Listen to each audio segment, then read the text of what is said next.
Welcome to the ANEW Insight Podcast, empowering and inspiring your journey to optimal health.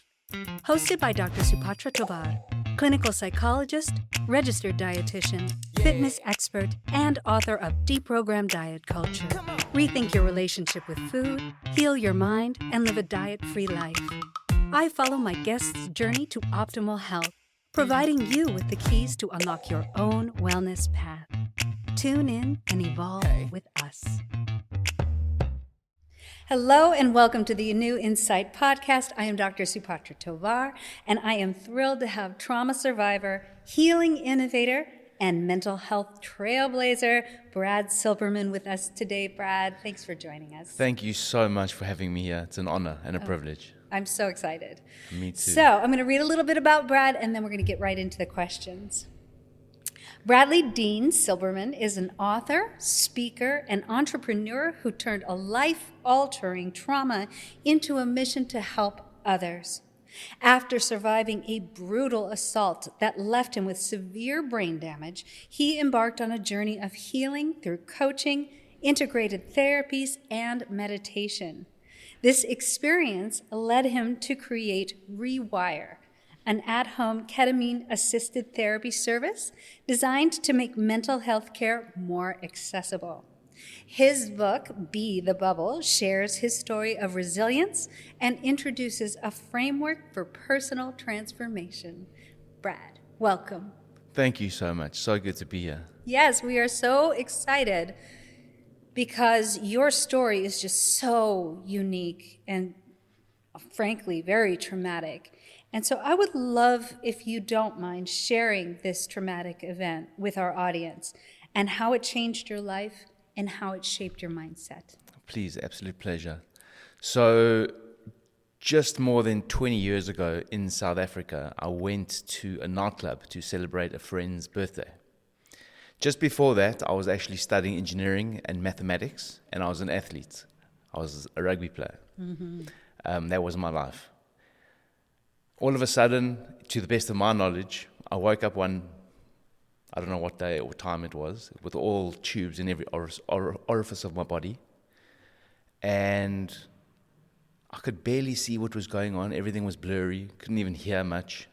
But what I do recall, my family running in crying. They could not believe I'd opened my eyes. Okay? And I just looked and I kept on telling me what had happened. I did not understand anything. I didn't believe it. And soon I realized that what they were telling me was actually true, because I couldn't walk, I couldn't talk, couldn't understand much, couldn't speak, breathe on my own, bath or do anything. And that was the real trauma of it all, was that being in this body, not knowing what the hell was I walking into, what was coming. They told me that a couple of weeks prior to that time, I went out to a nightclub celebrating a friend's birthday, and I was beaten up by bouncers unprovoked. So I'm like, I didn't understand what had happened because I've never been a fighter. I've always been that lover, right? And they said that it was actually one of my black friends that was kicked out of the club, and he went on about racism, etc., etc. And I was the guy that was trying to calm the situation down, because I'm more of the bigger type of guys, maybe a leader of the group, and I was just trying to settle everyone and calm it down, not fight. And they attacked me and smashed my head on the curb of the pavement. Thank the good Lord that my friends threw me into the vehicle that we were in and rushed me to hospital, because apparently if I had arrived 7 minutes later, I would have died. Wow. So apparently, because I had trauma in my body, I started vomiting, but because I was knocked out, I was drowning in my own vomit, so I couldn't release the vomit or the liquid. So that's one of the many things that really the tragedies of what happened. Another message that I remember is that either the neurosurgeon or the trauma surgeon told my parents if Brad wakes up, you can expect him to be blowing bubbles in the corner for the rest of his life, being a vegetable. So my recovery, thank God that I recovered fully, and I'm a better man to enable my passion and power to enhance other people's lives. Holy cow.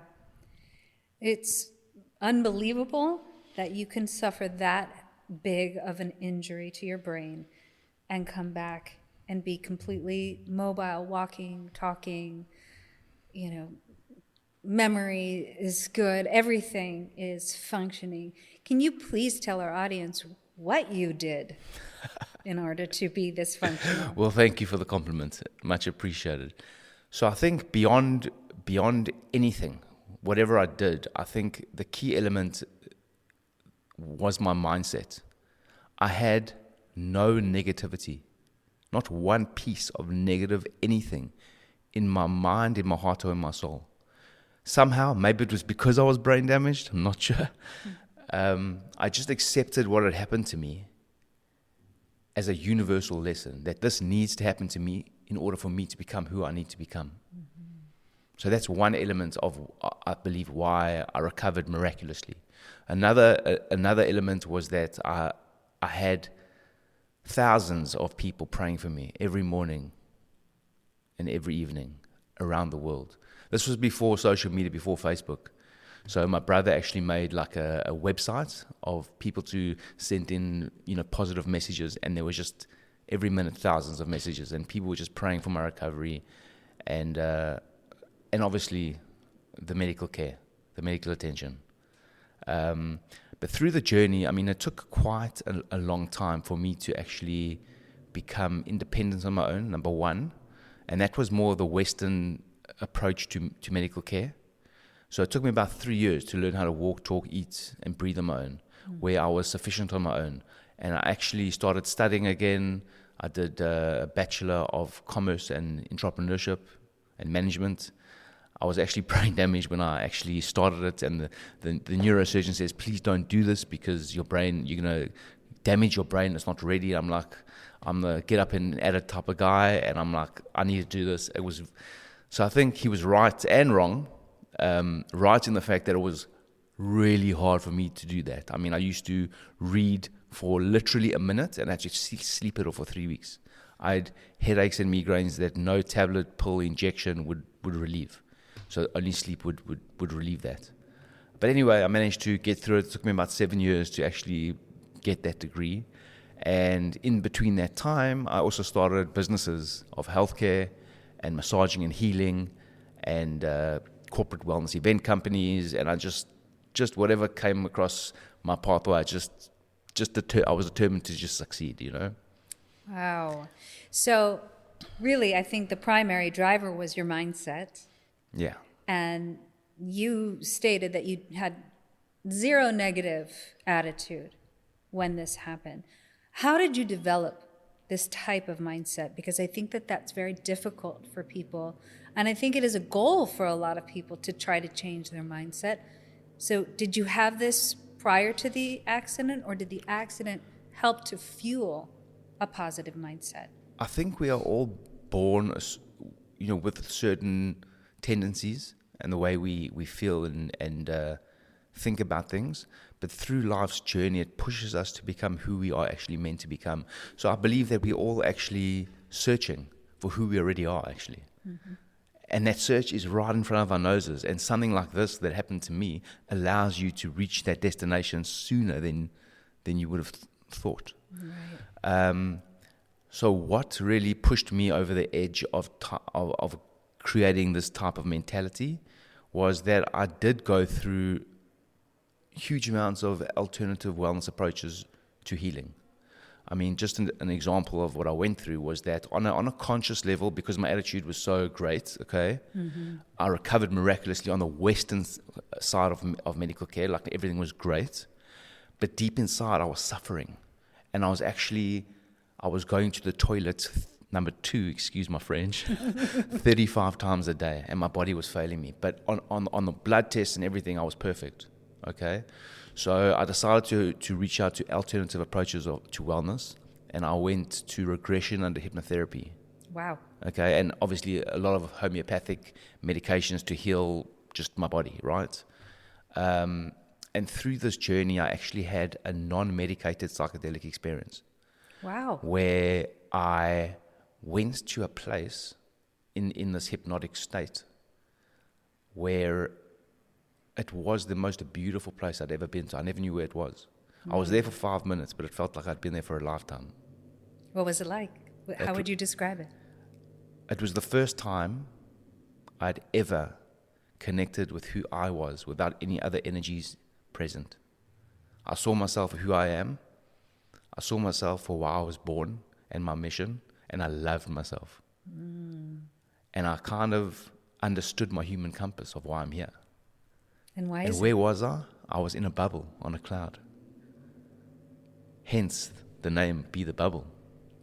And from that experience, it kind of made sense about why I had been through what I'd been through and what I need to do and how I should face life. And it gave me a motivation to publish my book and write my book and share my story to help people face life and challenges. No story is comparable. My story is not comparable to your story. Everyone's got a story. Everyone's got a hardship and a challenge. It's not comparable. It happens to us because it happens to us and what we have to deal with. Mm-hmm. It's about how we face that, how we deal with it, how we overcome it, and how we improve ourselves and the lives around us.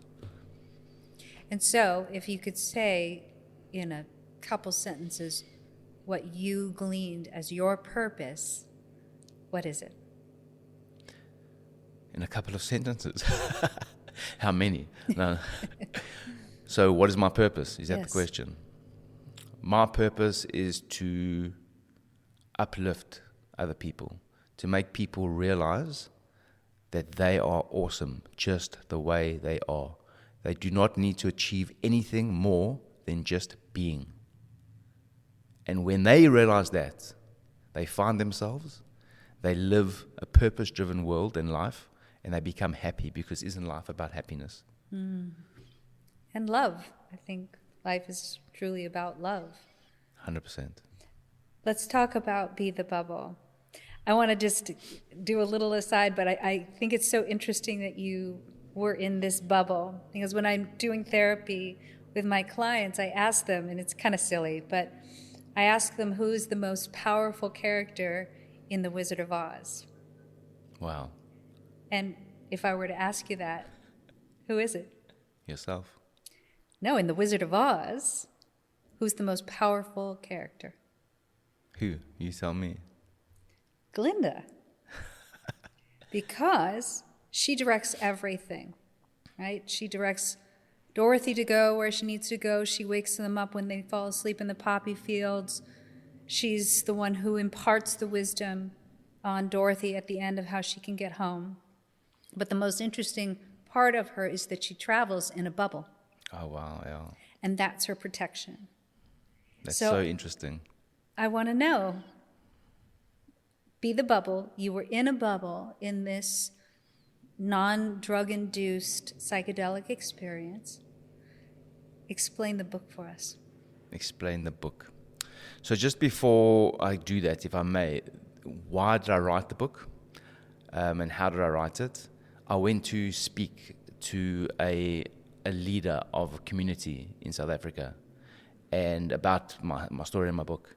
And a couple of days later, he phoned me and said, "Oh my goodness, that was amazing. You need to share your story everywhere you go. It was brilliant." And this guy deals with, the best brains in the world, right?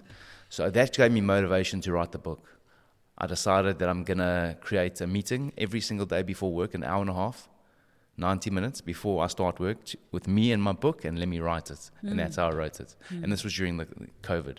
So Be the Bubble essentially exists of 6 different discoveries of how we face life. They all interlink to one another to enable you to face life. Okay? So the 5th discovery is actually Be the Bubble. What Be the Bubble actually is that it's all about the time frame right now that I am in this protective, transparent bubble, where I'm the captain of my own ship. But in order for me to make and to sail myself in the correct path, I need to let go of the past.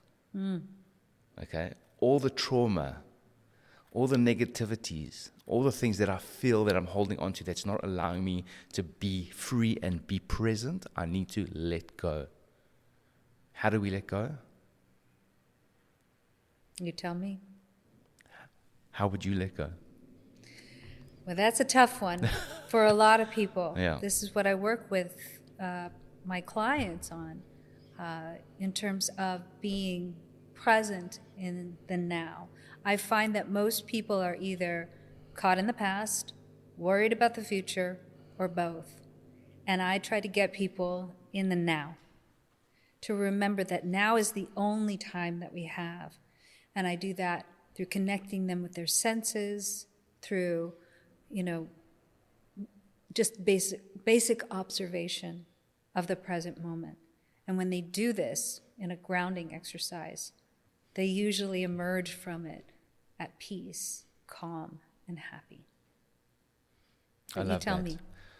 So before I get into how we let go, just how the book presents itself, is that the time frame right now, the present, right now exists the past, the present, and the future, all compressed into now, right? So in order for us to make the best decision about now and be in the present, we need to let go by forgiving into love. And how we do that is from the previous discoveries of Be the Bubble. The first discovery is perception versus attitude. How I see things is how I behave and my attitude towards things. So that's the first discovery. Okay?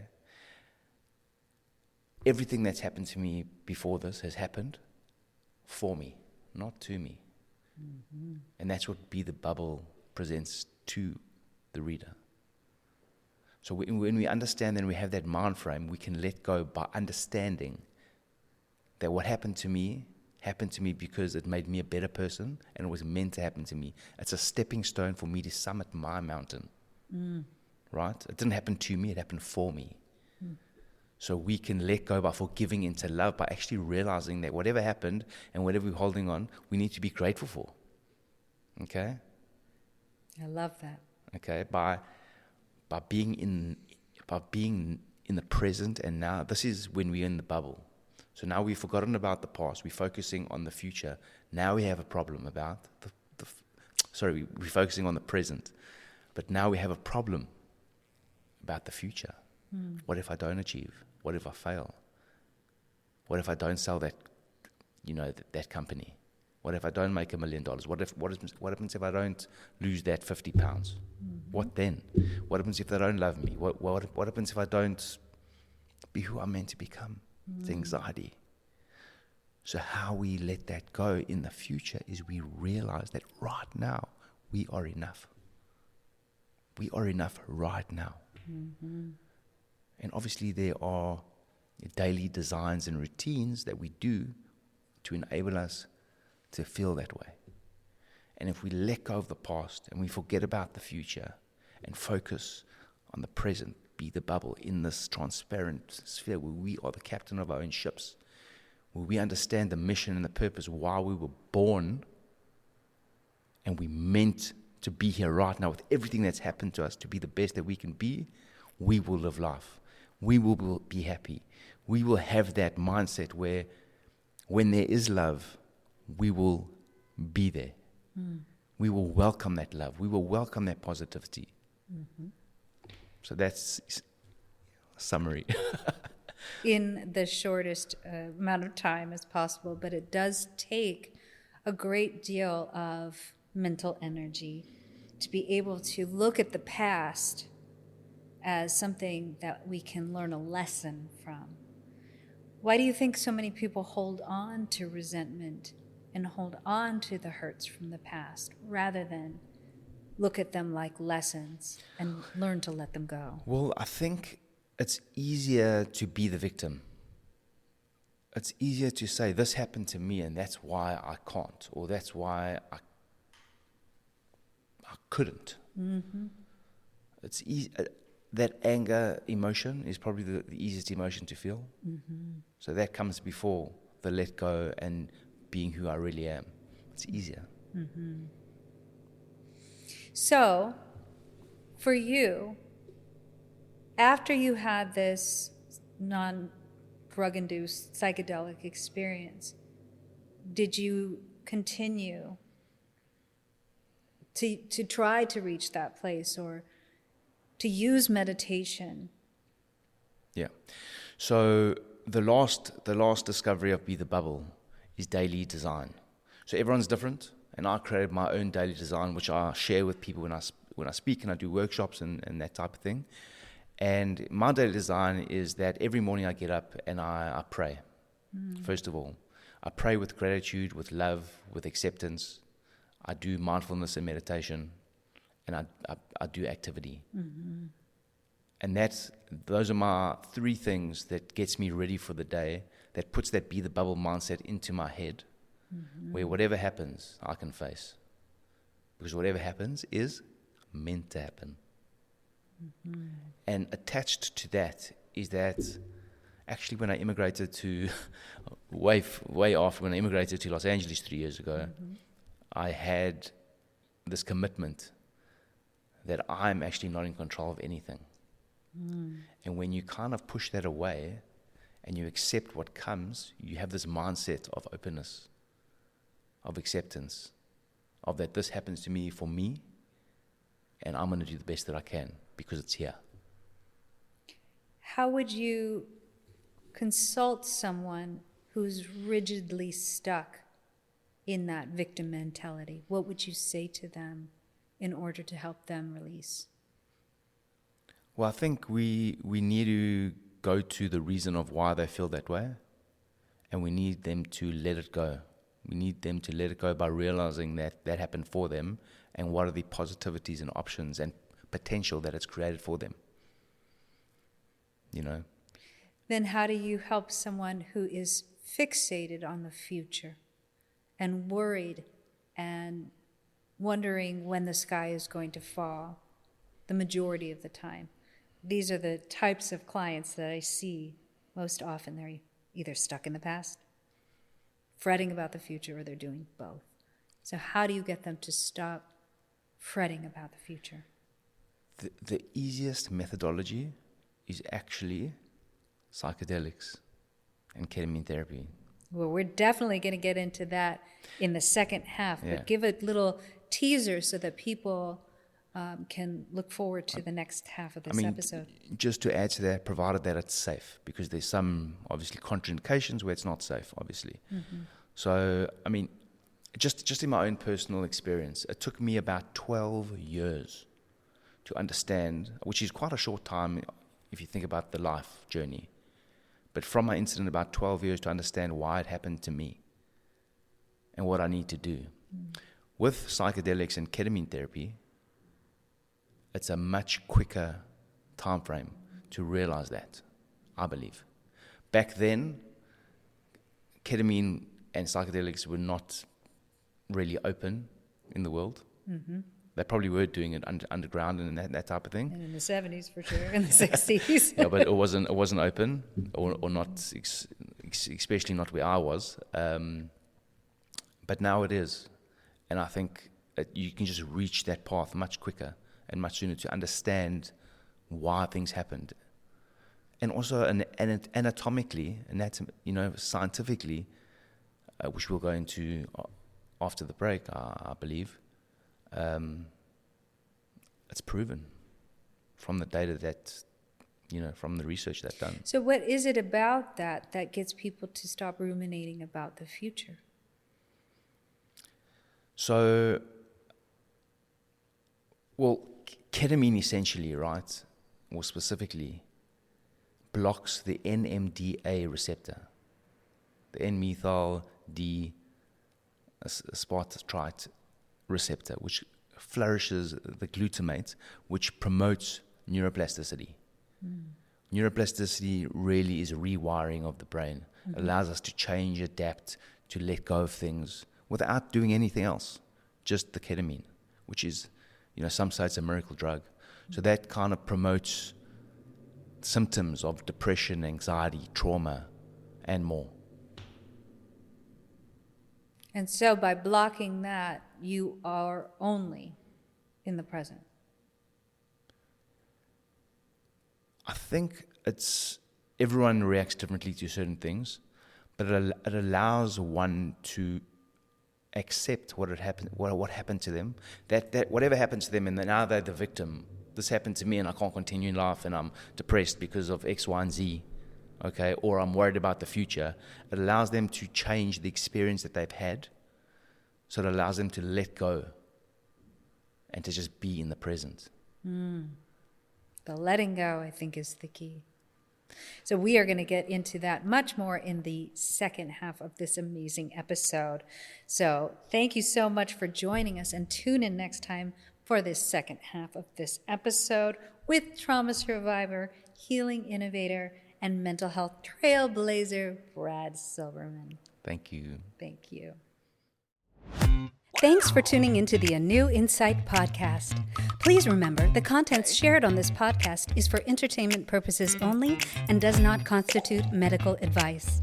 You can find us anywhere podcasts are streaming, on YouTube at my.anew.insight and at anew-insight.com under the ANEW Insight Podcast tab. And follow us on our socials at my.anew.insight on Facebook, Instagram, TikTok, and Threads for more updates. Tune in next time and evolve with us.